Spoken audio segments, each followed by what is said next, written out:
અમરેલી જિલ્લામાં સિંહોની સંખ્યા વધ્યા બાદ રોજબરોજ ઘટનાઓ સામે આવી રહી છે. સિંહો અવારનવાર શિકારની શોધમાં વાડી, ગૌશાળા, રહેણાંક વિસ્તાર અને મોટા ભાગે સિંહો ઘૂસી જવાની ઘટનાઓ હવે સામાન્ય થઈ રહી છે.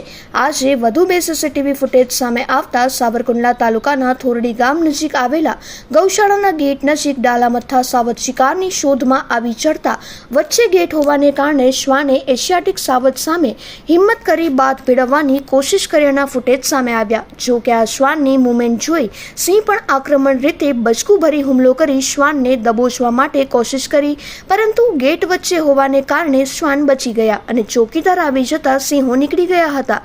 જો કે અલગ અલગ 2 સીસીટીવી ફૂટેજના વિડીયો સોશિયલ મીડિયા પર વાયરલ થયા છે.